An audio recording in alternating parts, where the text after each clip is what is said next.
One سے فیکون کی ہر کہانی پختہ یقین رکھنے والے ہی مکمل کرتے ہیں، اور بے اوہے کے لیے معجزے رونما نہیں ہوتے۔ جب اس کے حکم کے بغیر تو ایک پتہ بھی نہیں ہل سکتا، تو تمہارے ہاتھوں کا اٹھنا کیسے بے وجہ ہو سکتا ہے؟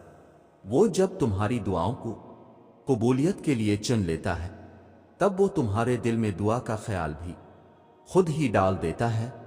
تمہاری اللہ سے لگائی امیدوں پر اپنی سوچوں کے بند نہ باندھو، وہ تو رب کریم، رحمان و رحیم ہے۔ وہ جس نے تمہیں ان دعاؤں کی توفیق عطا فرمائی ہے، وہی اس چیز کو تمہاری تقدیر کے صفحوں میں شامل کرنے پر بھی قادر ہے۔ بس پورے مخلص دل کے ساتھ اس کی رہنمائی اور اس کا کرم طلب کرتے رہو، وہی تمہارے سب کام سنوار دے گا۔ اللہ تعالیٰ قرآن کریم میں فرماتے ہیں کہ جب میرے بندے میرے بارے میں آپ سے سوال کریں تو آپ کہہ دیں کہ میں بہت ہی قریب ہوں، ہر پکارنے والے کی پکار کو جب بھی وہ مجھے پکارے قبول کرتا ہوں۔ اس لیے لوگوں کو بھی چاہیے وہ میری بات مان لیا کریں اور مجھ پر ایمان رکھیں، یہی ان کی بھلائی کا باعث ہے۔ ہدایت اور اللہ کی محبت دو ایسی چیزیں ہیں جو انسان کو مانگے بغیر نہیں ملتی۔ اللہ سے رجوع کرنے میں دیر نہ کرو، ابھی بھی وقت ہے، لوٹ جاؤ اس کی جانب۔ وہ آج بھی تمہاری توبہ کے، تمہارے لوٹنے کے انتظار میں ہے۔ تم اس سے مانگو تو صحیح، وہ کیوں تمہیں ہدایت نہیں دے گا؟ وہ کیوں تمہیں اپنی محبت سے نہیں نوازے گا؟ بس پہلا قدم تمہیں اٹھانا ہے اور بہت ساری دعائیں کرنی ہے، پھر دیکھنا وہ کیسے کیسے تمہارے لیے راستے بناتا ہے، کیسے تمہارے لیے غیب سے مدد بھیجتا ہے۔ دلوں کے حال اللہ بہتر جانتا ہے، اور تقدیروں کے کھیل بھی اسی کے ہاتھ میں ہیں۔ تو پھر کیوں مطمئن نہیں؟ کیوں سوچوں میں گھیرے ہوئے ہو؟ کیوں اس کی بادشاہت پر یقین نہیں؟ کیوں اس کے فیصلوں پر راضی نہیں؟ جب اللہ جانتا ہے کس وقت کیا بہتر ہے، پھر دل میں وسوسوں کا سوال ہی پیدا نہیں ہونا چاہیے۔ اگر ابھی بھی سوچوں میں ڈوبے ہوئے ہو، دل بے چین ہے، تو سمجھ جاؤ تم دل سے راضی نہیں اس کے فیصلوں پر۔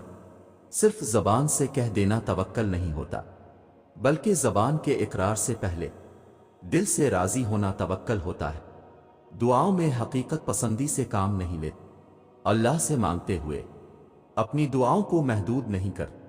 جب اس بادشاہ سے مانگتے ہیں تو کھل کر مانگتے ہیں، پھر ممکن ناممکن نہیں دیکھتے، پھر یہ نہیں سوچتے کہ آپ کی دعاؤں اور آپ کے درمیان کتنے بلند پہاڑ رکاوٹ بن کر کھڑے ہیں، یا پھر کتنے میلوں کے فاصلے ہیں، یا پھر کتنی کھائیاں عبور کرنی ابھی باقی ہیں۔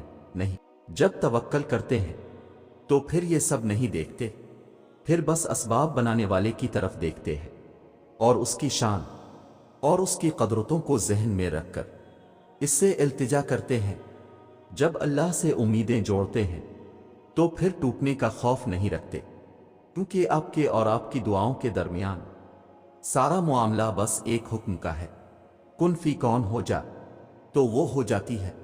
اللہ تعالیٰ نے قرآن کریم میں فرمایا ہے کہ اور تمہارا رب بھولنے والا نہیں ہے، اللہ واقف ہے تمہاری ہر چھوٹے سے چھوٹی اور بڑے سے بڑی پریشانی سے، اسے معلوم ہے تمہاری دل و دماغ کی کیفیت، وہ واقف ہے تمہاری ہر دکھ درد سے اور ہر اس انسان سے جس نے تمہیں تکلیف دی۔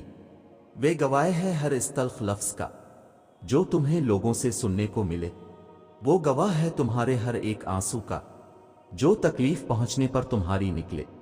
جن آنسوؤں کو تم بیکار سجیتی ہو، وہ اللہ کے نزدیک بہت قیمتی ہیں۔ وہ گواہ ہے تم پر آنے والی ہر اس آزمائش کا جو تمہیں اس کے قریب لے آئی، ہر اس دکھ بھرے سجدے کا جو تم نے اس کے سامنے کیا، اس نے سنی ہے تمہاری جب کوئی اور نہ تھا تمہیں سننے والا، اسی نے دلاسا دیا ہے تمہیں جب کوئی اور نہ تھا تمہیں دلاسا دینے والا، اسی نے سمیٹا ہے تمہیں جب کوئی اور نہ تھا تمہیں سمیٹنے والا۔ اپنے اوپر آنے والی تکلیفوں کو تم تو بھول جاتے ہو، لیکن وہ نہیں بھولتا۔ خود کے ساتھ ہوئی زیادتیاں تم بھول جاتے ہو، لیکن اسے سب یاد رہتا ہے۔